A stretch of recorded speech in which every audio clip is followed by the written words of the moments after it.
जी हाँ दोस्तों, तो क्या पहले ममता के टीएमसी तोड़ना और फिर उद्धव के सांसदों को तोड़ने के बावजूद बीजेपी के सारे अरमान टूटकर बिखर गए? आखिर बागियों की उलझी हुई बिसात के बीच उनको लगने वाले झटके से इतर शाह के ऑपरेशन डीएमके की बिसात कैसे बिखर गई? ऐसा क्या हुआ कि करीब करीब बीजेपी से डीएमके की डील पक्की हो जाने के बाद अचानक डीएमके चीफ ने अपने 22 सांसदों के सहारे बीजेपी की नींव हिला दी? और क्या इस नए घटनाक्रम में अपनी पार्टी और राज्य की सियासत के कारण अंदर खाने नायडू ने ही ऑपरेशन परिसीमन को पूरा होने का सपना तोड़ दिया? स्वागत है आप सभी का। आप देख रहे हैं द राजनीति का विशेष सेगमेंट खबर और विश्लेषण। मैं हूं जब्बार खान। दोस्तों, देश की राजनीति संसद के मॉनसून सत्र के शुरू होने से चंद दिन पहले एक अलग तरह के नाटकीय घटनाक्रम के ऊपर आ चुकी है। अभी तक सबको, इवन मुझे भी ऐसा लग रहा था कि DMK chief MK Stalin Bharatiya Janata party के दबाव में या उसकी उन उलझनों के बीच में उलझ जाएंगे और संसद में बीजेपी की बल्ले बल्ले होगी। मगर यहां तो इंडिया गठबंधन की बल्ले बल्ले हो रही है, क्योंकि दोस्तों संसद के मॉनसून सत्र से पहले सरकार और विपक्ष के बीच राजनीति की बिसात बिछाने की होड़ में कुछ ऐसा हुआ जिसमें भाजपा और मोदी शाह की सारी बिसात कच्चे धागे की तरह बिखर कर उड़ गई। और इसका श्रेय जाता है राहुल और थलपति को, मगर पर्दे के पीछे इसका ताना बाना बुनने का श्रेय जाता है नायडू को। दरअसल ये थोड़ा चौंकाने वाला है। यह घटना चौंकाती है, पहली नजर में यकीन होना कठिन लगता है, मगर ऐसा हुआ है। दोस्तों, मॉनसून सत्र से पहले मोदी सरकार को तगड़ा झटके की खबर, और सब देखते हुए मोदी शाह कुछ कर पाने की स्थिति में है ही नहीं। आपको बताएंगे कि कैसे हुआ ये खेल, इसके पीछे की कहानी, मगर चौंकाने वाले 2-3 फैक्टर आप जहन में रखिए। एक ये कि इंडिया गठबंधन और मजबूत हो गया, संसद में बीजेपी को ऑपरेशन परिसीमन सपना ही रह जाएगा। और दूसरा, संसद में तमिलनाडु ने खेल कर रही बीजेपी के बिसात को डीएमके चीफ ने फेल कर दिया है। यानी जिसके सहारे सब कुछ बनाया ना, वही सहारा ही छिन गया। जिस तरीके से सरकार ने पिछले सत्र में परिसीमन बिल पास कराने की कोशिश की थी, मगर राहुल के इंडिया गठबंधन और विपक्ष की एकता की वजह से वो पारित नहीं हुआ था। तब डीएम के साथ थी, चुनाव नहीं हुआ था तमिलनाडु का। और दोस्तों, इस बार मानसून सत्र में सरकार वही कोशिश दोबारा से करने जा रही थी, इस उम्मीद में कि साहब उसके पास तो अब डीएमके के 22 सांसद भी हैं। ममता के बागियों और उद्धव के बागियों के बाद अब दोस्तों उसको लग रहा था कि संसद में डीएम के साथ होगी, चाहे वो वोट करे या फिर संसद से वॉकआउट कर जाए, मतलब वोट के समय में गैर हाजिर हो जाए, फायदा सरकार को होगा। लोगों को लग रहा था कि टीएमसी और शिवसेना उद्धव के गुट में टूट की वजह से सरकार धीरे धीरे 2/3 बहुमत की तरफ बढ़ी है और कामयाबी के साथ यहीं पर इंडिया गठबंधन से अलग हुई डीएमके की एंट्री होती है। अगर डीएमके के 22 सांसद लोकसभा में सरकार के साथ चले जाते तो विपक्ष का खेल खराब होता, एनडीए 2/3 बहुमत के बेहद करीब पहुंच ही जाता। शाह की कोशिशों और ऑपरेशन लोटस को के एक्टिव होने से ऐसा लग भी रहा था, मगर डीएमके का यू टर्न यहां आता है। यानी डीएमके इंडिया गठबंधन का फिर से हिस्सा बन रही है। दोस्तों, कैसे हुआ यह खेल? कैसे इंडिया गठबंधन में डीएमके की वापसी हो रही है, जिससे फिर से संसद में मोदी शाह का आंखों में धूल झोंक कर अपनी सत्ता बचाए रखने या लंबे समय तक सत्ता पर बने रहने का ख्वाब चकनाचूर हो रहा है। सब विस्तार से बताते हैं, उससे पहले ये कैसे हुआ समझिए। दोस्तों, केंद्र सरकार की मंशा तो नायडू पहले से समझ रहे थे। वही मंशा उन्होंने राहुल, थलपति और स्टालिन को भांपने को मजबूर किया। कैसे? 3 तरह से। दोस्तों, सरकार के कई कदम को भांपते हुए विपक्ष की तरफ से डीएमके को अपने पाले में लाने की कवायद शुरू की गई।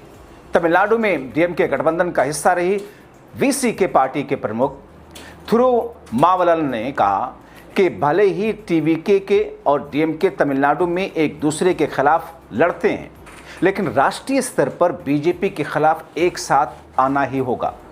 हालांकि थिरुमावलन की पार्टी वीसीके जो डीएमके गठबंधन का हिस्सा थी, और दोस्तों वीसीके की पार्टी के मुखिया का यह बयान जैसे ही आया, उसका समर्थन कांग्रेस पार्टी ने कर दिया। उनका कहना है कि यहां बात डीएमके, कांग्रेस, टीवी की या वीसीके की नहीं, यहां बात देश के भविष्य की है। पहले वोटर पार्टी का चयन करती थी, अब बीजेपी एसआईआर के जरिए, अपनी एजेंसियों के जरिए वोटर का चयन कर रही है। फिर परिसीमन बिल और उसके बाद एक देश एक चुनाव। और इन सब से देश को बचाने के लिए सबको साथ आने की जरूरत है। ज्योतिमणि डीएमके विरोधी मानी जाती रही, लेकिन उन्होंने डीएमके को साथ लाने के कवायद में सहयोग अदा किया। यही नहीं, डीएमके के साथ विधानसभा चुनाव लड़ने के विरोध करने वाले तमिलनाडु कांग्रेस के अध्यक्ष मणिकम टैगोर ने एक बड़े चैनल से बातचीत करते हुए कहा कि 17 अप्रैल को पिछली बार जब संसद में सरकार ने परिसीमन का बिल पेश किया था तो डीएमके ने इंडिया गठबंधन के साथ सरकार के खिलाफ वोट किया था और स्टालिन ने बिल की कॉपी जलाई थी। डीएमके की विचारधारा भी बीजेपी और आरएसएस के खिलाफ है। डीएमके भी हमारे संविधान बचाओ और संघीय ढांचे को बचाने के हमारी मुहिम के साथ रही है और हमें नहीं लगता कि अप्रैल से लेकर अभी तक हालात में कोई बदलाव हुए। ठीक है, चुनावी गुणागणित अलग हुए, नतीजे अलग हुए, मगर विचारधारा कैसे बदल सकती है? राष्ट्रीय मुद्दों पर हमारा साथ रहा है और हम साथ रहेंगे। उधर राहुल गांधी ने कह दिया कि थिरू स्टालिन के साथ मिलकर काम करना चाहते हैं। इंडिया गठबंधन की बैठक जो पिछले महीने हुई थी उसमें समाजवादी पार्टी नेता अखिलेश यादव भी डीएमके को साथ लेने की बात कर चुके हैं। जो बात वीसी के प्रमुख ने कही है उस पर कांग्रेस अध्यक्ष के करीबी नेता राजी हैं, सब चाहते भी हैं। सब चाहते हैं कि संसद में मल्लिकार्जुन खड़गे के संसद के दफ्तर में रोजाना जो बैठक होती है उसमें डीएमके भी शामिल हो, जैसे कि वामपंथी दल और टीएमसी होती हैं। दोस्तों, दरअसल परिसीमन बिल वो मुद्दा जिस पर डीएमके विपक्ष के खेमे में फिर से इंडिया गठबंधन के साथ आ रही है। अब इस बात की चर्चा वीसी के प्रमुख और सांसद थिरुमावलन के बयान की शुरू हुई, जिन्होंने कहा था कि डीएमके और टीवीके तमिलनाडु में एक दूसरे के खिलाफ लड़ सकते हैं, लेकिन बीजेपी के खिलाफ एक ही राष्ट्रीय गठबंधन का हिस्सा बनना चाहिए। थिरुमावलन के इस प्रस्ताव का कांग्रेस ने समर्थन कर दिया। कांग्रेस सांसद ज्योतिमणि सेन्निमलाई कहते हैं कि यह मुद्दा पार्टी की राजनीति से परे इंडिया के भविष्य के बारे में जो व्यापक विपक्षी एकता का संकेत देता है। बीजेपी हर संस्था पर कब्जा कर रही है। हम लोग इस समय बहुत बुरे दौर में हैं, ऐसे में हम सभी को साथ आना चाहिए। हमें निजी हितों को पीछे छोड़कर देश के भविष्य के लिए साथ आना है। दोस्तों, आपको बताएं कि तमिलनाडु विधानसभा चुनाव के परिणाम आने से पहले कांग्रेस और डीएमके गठबंधन में एक साथ ही तो थे, लेकिन चुनावी नतीजे में टीवीके की बड़ी जीत के बाद कांग्रेस ने डीएमके से गठबंधन तोड़ा। कांग्रेस टीवीके के साथ गठबंधन में शामिल हो गई। कांग्रेस और अन्य दलों के समर्थन से विजय थलपति सरकार बनाने में सफल है, लेकिन अब राज्य की सत्ता के बाद केंद्र में विपक्षी गठबंधन को मजबूत बनाने के लिए टीवीके डीएमके के साथ आने का प्रस्ताव आया है। अब स्टालिन विजय भाजपा के खिलाफ एक ही राष्ट्रीय गठबंधन में शामिल हो रहे हैं। यानी कि दोस्तों, जिस स्टालिन और थलपति विजय में 36 का आंकड़ा राजनीतिक तौर पर है, एक साथ आ रहे हैं। कहते हैं कि बड़े टारगेट को हासिल करने के लिए छोटी छोटी चीज़ों को झेलना पड़ता है और उसको अवॉइड करना पड़ता है। अवॉइड कर रहे हैं दोनों। वीसी के प्रमुख थिरुमावलन की ये टिप्पणी एक ऐसे समय में आई जब विपक्ष विभिन्न राज्यों में अलग अलग राजनीतिक समीकरण के बावजूद राष्ट्रीय स्तर पर एकजुट रहने की कोशिश कर रहा है। डीएमके शुरू से ही इंडिया गठबंधन का हिस्सा रही है, जबकि टीवीके के पास अभी तक कोई सांसद है नहीं। ऐसे में अप्रत्याशित गठबंधन वर्तमान के बदले भविष्य का सवाल है, मगर एक पेच थोड़ा सा भी है, क्योंकि आधिकारिक तौर पर अभी साथ आने की घोषणा नहीं हुई। क्या डीएमके का इंडिया गठबंधन के साथ आना इतना आसान होगा?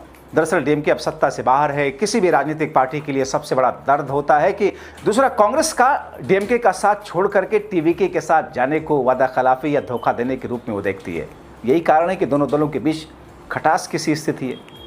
अब कांग्रेस और डीएमके संबंधों के बीच रिश्तों में जो बर्फ जमी है वो पिघल तो रही है, मगर उसमें आगे नतीजा कितने दिन में सामने आएगा, क्योंकि मानसून सत्र शुरू होने वाला है 20 तारीख के आसपास। अब ऐसे में दिल्ली बौखलाहट में है कि उसका वो ऑपरेशन, मैं ऑपरेशन लोटस की बात नहीं कर रहा हूँ, सांसदों को, विधायकों को, पार्टियों को तोड़ने वाला, उसका ऑपरेशन परिसीमन, उसका ऑपरेशन डिलिमिटेशन, जिसके जरिए वो लंबे समय तक सत्ता में बने रहने का ख्वाब देख रहे थे, सजाए हुए थे, वो तो टूट गया।